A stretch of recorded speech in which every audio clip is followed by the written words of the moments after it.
আজি মই লৈ আহিছোঁ আপোনালোকৰ মাজলৈ বাঁহ গাজৰ কেনেকৈ আচাৰ প্ৰস্তুত কৰিব পাৰি তাৰ গোটেই পদ্ধতিটো।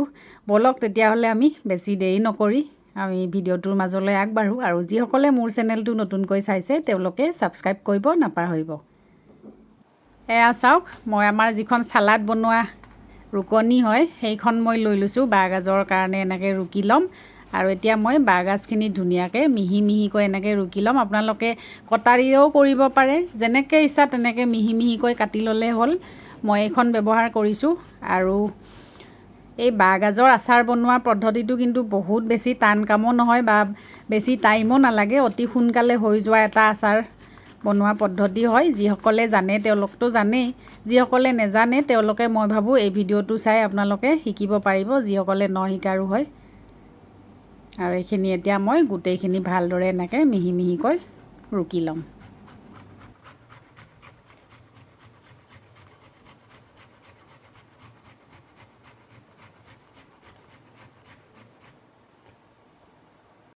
এয়া চাওক, মই বাঁহ গাজখিনি ধুনীয়াকৈ এনেকৈ গোটেইখিনি মিহি মিহিকৈ ৰুকি ল'লোঁ আৰু এতিয়া মই ইয়াৰে আধা অংশহে মই আচাৰ বনাম। আৰু আচাৰ বনোৱাৰ আগত মই এইখিনি অলপ এনেকৈ চেপি লৈছোঁ হাতেৰে, যাতে ইয়াত যিখিনি অকণমান পানী বেছিকৈ থাকে সেইখিনি যদি থাকে তেতিয়া ৰ'দত শুকুৱাত অলপ অসুবিধা হয়, টাইম লাগে, সেইটো কাৰণে অলপ মই চেপি ল'লোঁ। সেই ভিডিঅ'টো কিন্তু মই আচলতে কৰিছিলোঁ, কিন্তু ক'ত হেৰাই গ'ল মই দিব নাপালোঁ। এতিয়া মই এইখিনি আধা লৈ ল'ম।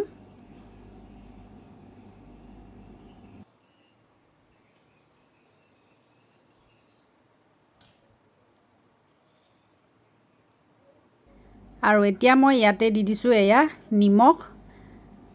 নিমখটো এতিয়া বহুত বেছি পৰিমাণে নিদিওঁ, অলপ দিম। আৰু মই দি দিম এতিয়া কালাৰৰ কাৰণে অলপ হালধি।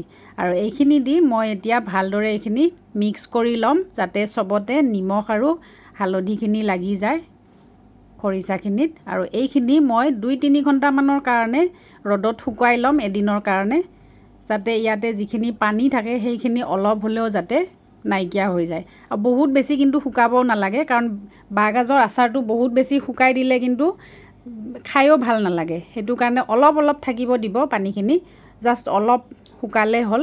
2 ঘণ্টামান দিলে হৈ যাব ৰ'দত। আৰু এইখিনি মই এতিয়া পাতলকৈ এনেকৈ ফুটা ফুটা থকা এখন এনেকৈ লৈ ল'ব। মই এটা খৰাহী লৈ লৈছোঁ বাঁহৰ, আৰু এইখিনি মই এতিয়া আজি 2 ঘণ্টামানৰ কাৰণে ৰ'দত দি দিম।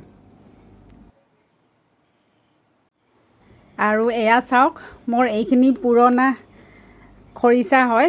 মই এইখিনি ফ্ৰিজত ভৰাই ৰাখিছিলোঁ, যোৱা বছৰৰে হয়। আৰু সেইখিনিৰ লগতে মই মিক্স কৰি এতিয়া এই যিখিনি থাকি গৈছে সেইখিনিও মই থৈ দিম। এইখিনি বহুত দিনলৈ ধুনীয়া হৈ থাকে যদি আপোনালোকে ফ্ৰিজত ভৰাই থৈ দিয়ে, ধুনীয়া হৈ থাকিব। বাহিৰত থ'লেও হয়, কিছুমানে পানী দিও এনেকৈ থৈ দিয়ে বৈয়ামটোত। মই কিন্তু পানী ইউজ নকৰোঁ, মই এনেকৈয়ে থৈ মই ফ্ৰিজত ভৰাই থ'ম। আৰু আপোনালোকে ইয়াৰ পৰা ভাজি খাব পাৰে বা মাংস, যিহৰ লগতে খাই আপোনালোকে খাব পাৰে।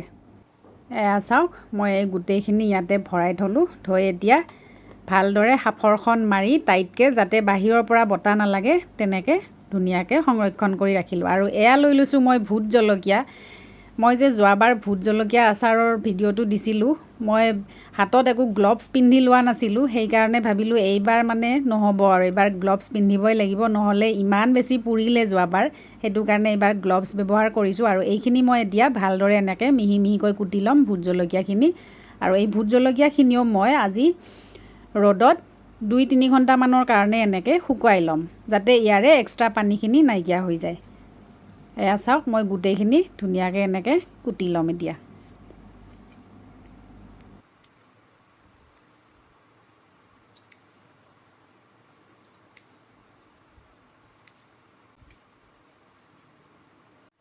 এয়া চাওক, মই গোটেই ভোট জলকীয়াখিনি ধুনীয়াকৈ এনেকৈ মিহি মিহিকৈ কুটি ল'লোঁ। লৈ এতিয়া মই এইখিনি ৰ'দত দিম।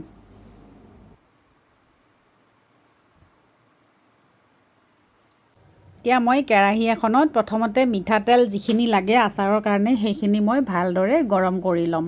গৰম কৰি ঠাণ্ডা হোৱাৰ পিছত মই ব্যৱহাৰ কৰিম আচাৰত। এয়া চাওকচোন, আমাৰ বাঁহ গাজখিনি ধুনীয়াকৈ শুকাই গ'ল, কি ধুনীয়া জৰ্জৰীয়া হৈ গৈছে, বহুত বেছিও শুকাই যোৱা নাই। এনেকুৱা হ'লেই হৈ যাব। আৰু আমাৰ এয়া ভোট জলকীয়াখিনিও ধুনীয়াকৈ শুকাই গ'ল। ইয়াৰে যিখিনি পানী সোমাই আছিলে ভোট জলকীয়াত সেইখিনি নাইকিয়া হৈ গ'ল। এয়া চাওক আমাৰ তেলখিনি গৰম হৈ গৈছিলে আৰু গৰম হৈ অলপ ঠাণ্ডা হোৱাৰ পিছত মই এতিয়া ইয়াতে দি দিছোঁ এয়া ভোট জলকীয়াখিনি আৰু একেলগে মই দি দিছোঁ এয়া খৰিচাখিনিও মানে বাঁহগাজখিনি।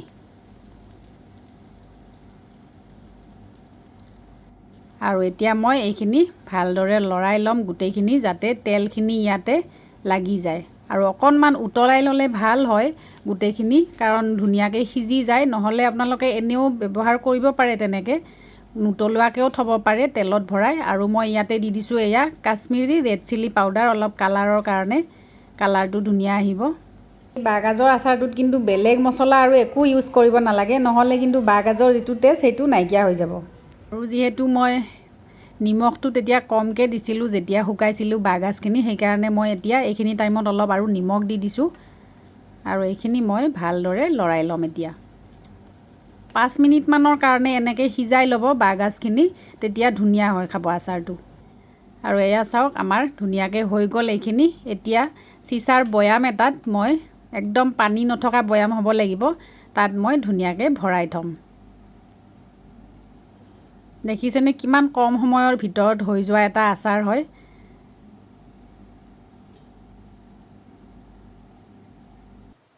আৰু এতিয়া মই এইখিনি 2-3 দিনৰ কাৰণে এনেকৈ ৰ'দত দি দিম বৈয়ামটো, যাতে আচাৰখিনি ধুনীয়াকৈ আৰু ভালকৈ সিজি যায় গৰম পাই।